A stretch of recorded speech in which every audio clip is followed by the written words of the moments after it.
Hold up. Every day I wake up. Wake your ass up. The Breakfast Club. Y'all finished or y'all done? We are the Breakfast Club. Let's get in some front page news. Good morning, Mimi. Good morning, MB. Jess, Charlamagne, how y'all doing? Let's Good, go, girl. favorite. How are you, Mimi? Good, thank you.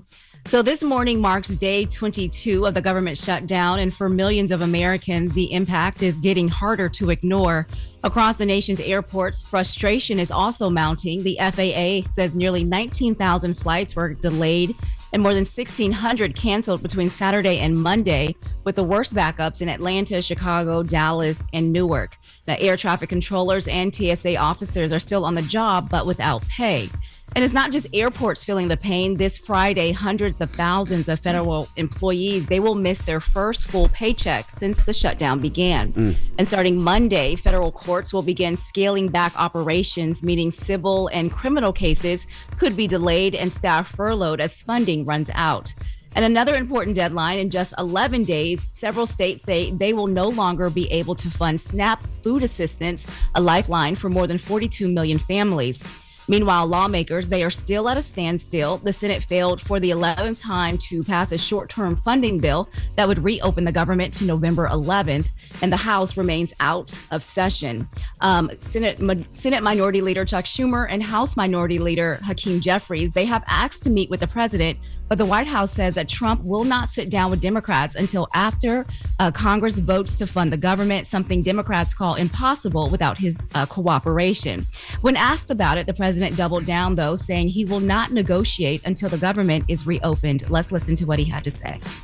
You know, the country is so hot right now, and they've never voted against, continuation. They've never voted against. They've never done that. They're doing this because they have Trump derangement syndrome. But I would love to meet. I would like to meet with both of them. But I set one little caveat. I will only meet if they let the country open. People want to go back to work. They want to be served. They need the services of some people.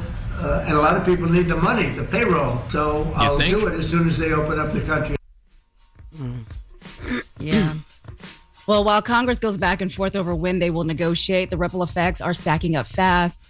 Missed paychecks, halted food aid, layoffs, federal firings, and experts warn the country is headed toward a crisis that we have never seen before. So, yeah, in regards to the SNAP and food assistance, man, I am an ambassador for the food bank in New York City. I also do work with the Hope Center in Charleston, South Carolina. So I would encourage everyone to find a food bank or food pantry in your area and do what the government isn't doing, and that's toss them a couple of dollars if you have it to spare. Because trust me, things are about to get really real out here. Mm-hmm.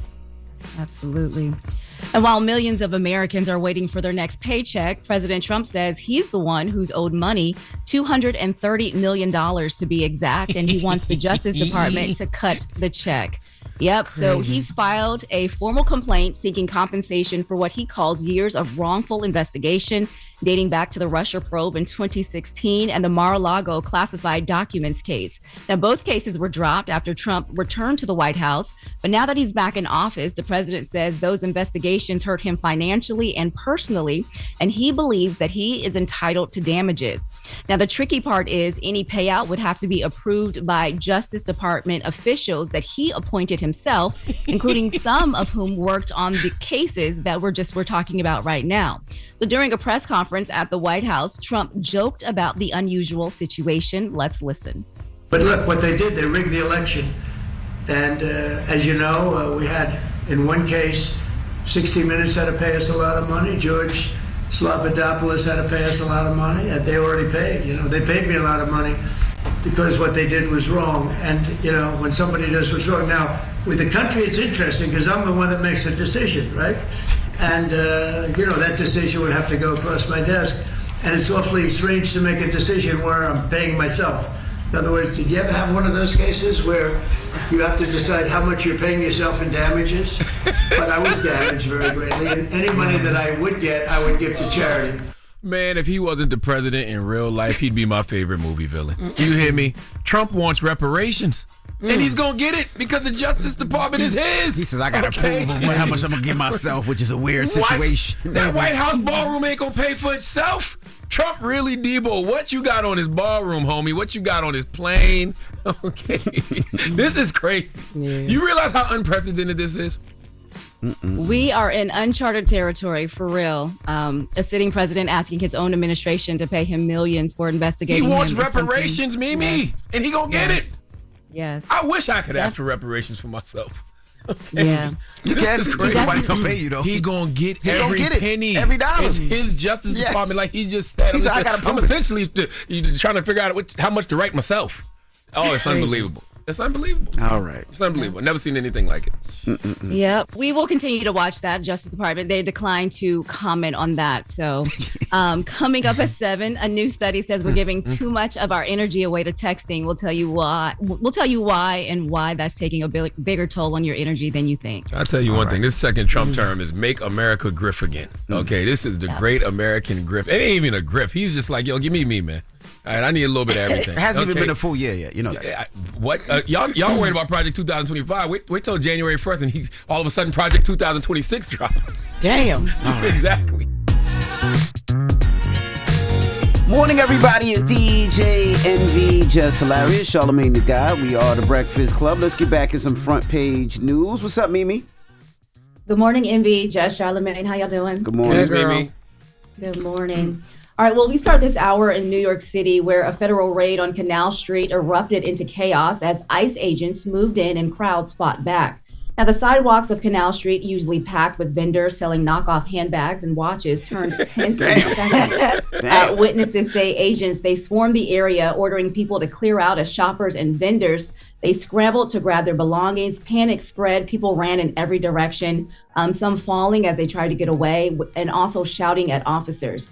Now, federal officials say the operation was part of Homeland Security investigation into counterfeit goods, which agents from ICE, the FBI, the ATF, they were on the ground to help out with. But witnesses described the scene as a standoff with armed agents in military-style trucks moving through the area. Now, Department of Homeland Security says at least one protester was arrested for assaulting a federal officer, and the NYPD says it had no involvement at all in the raid. But by evening, protesters, they gathered outside of 26 Federal Plaza, where detainees were reportedly taken, calling what happened a show of force, an unnecessary force, and terrifying for immigrant workers. Now, at a press conference, city officials, they condemned the raid, calling it shameful and an overreach of federal power. Let's listen to that. There is no excuse for sending military-style vehicles and a national law enforcement response for street vendors. None of this is about public safety. It is about fear and chaos. Ordinary New Yorkers on their way home or coming home stood up and said what you were doing is shameful. And ICE's response to that was escalation and violence. So I didn't know ICE gets involved with folks over counterfeit goods. Well, it's illegal immigrants. They're saying that people that are selling the counterfeit goods are illegal immigrants. I never noticed that. We be down there all the time. We used to work down there. I never, noticed they were illegal immigrants. But I mean, you don't know who's illegal immigrant and who's not. You don't know who's illegal. That's true. We don't check people's paperwork. That's me profiling. Right. I didn't notice they was near. What is an illegal immigrant? What I'm trying to say is I don't see a lot of Mexicans out there, y'all. That's what I was trying to say. Oh, wow. Okay. Not be Africans out there, though. Yes, that's true. What they were. Yeah, some of them are legal too. Mm-hmm. That is true. They were asking for passports. They were asking for identification.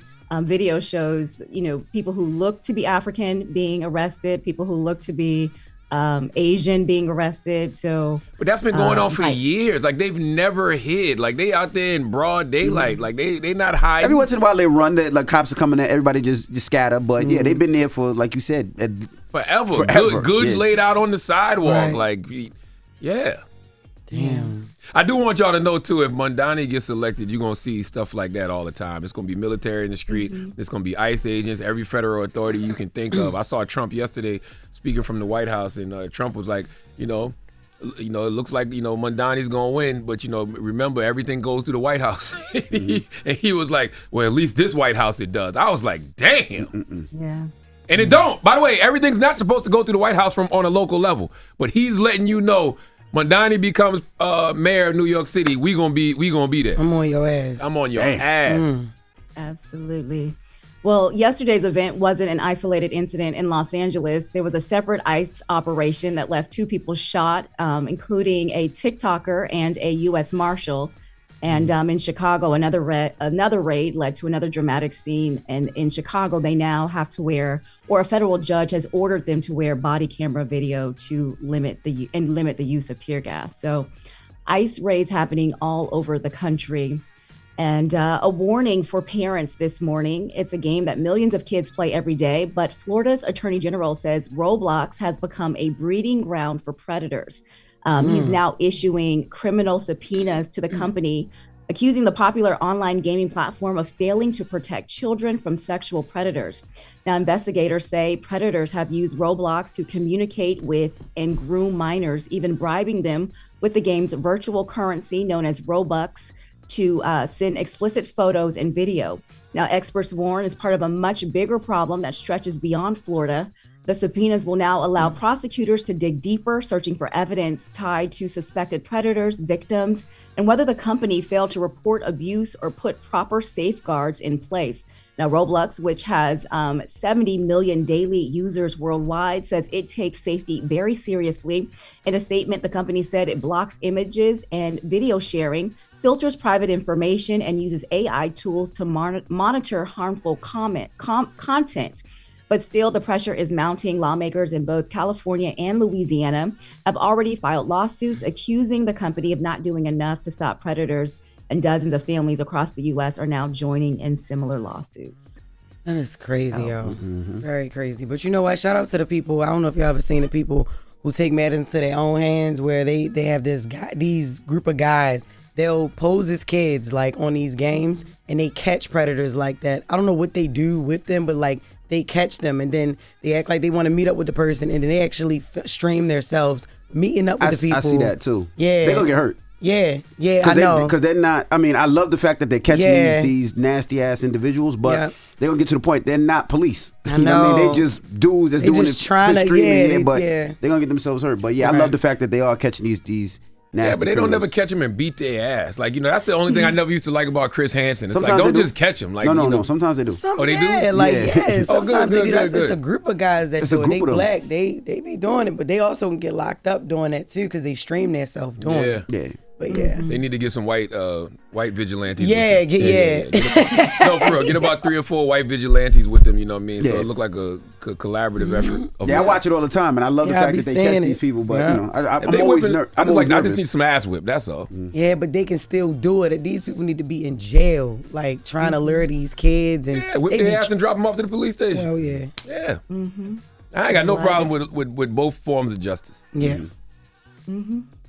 And so while parents are worrying about how kids use technology, adults aren't off the hook either. So a new study, I don't know if y'all do this, but I know I have been caught doing this. A new study says the way we communicate online may be stressing us out more than we realize. So if you've ever found yourself accidentally arguing with someone over text and suddenly you're 5 paragraphs deep and it's way too late to call, well, researchers say there's a reason that happens.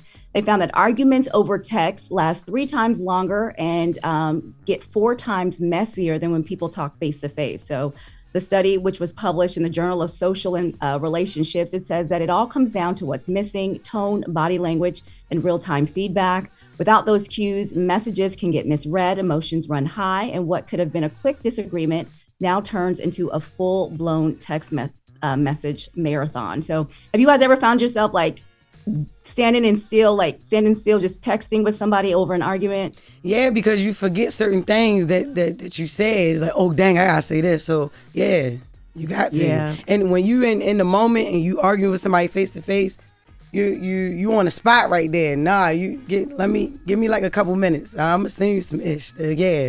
Get you out your rock. You know what I mean? You get stupid, but I need to call you. You know what I'm saying? I don't even like to argue over the phone. I need to look at you face to face and see you in the eye. You know what I'm saying? That's what I like. There's nothing better than that. I like both, but I like texting somebody and then blocking them so they can't respond. So when they see me, whatever. I just caught somebody like that too. I've been waiting a few years to catch this person. I caught him too, boy. I caught him. And I caught her. And the crazy part is when they saw me, they was like, yo, I need to talk to you. And what threw me off is that they act like they had something to say to me, and I was like, "How? What are you? Are you?" Ooh, it felt so good to get it off. Wow. Crazy. Oh, it felt so good to get it off. Okay. Thank you, Mimi. All right, y'all. Well, that is your front page news. I'm Mimi Brown. Follow me at Mimi Brown TV for more stories. Follow the Black Information Network. Download the free iHeartRadio app and visit BINnews.com. Peace, Thank you, Mimi. Hold up. Every day I wake up. Wake your ass up. The Breakfast Club. Y'all finished or y'all done?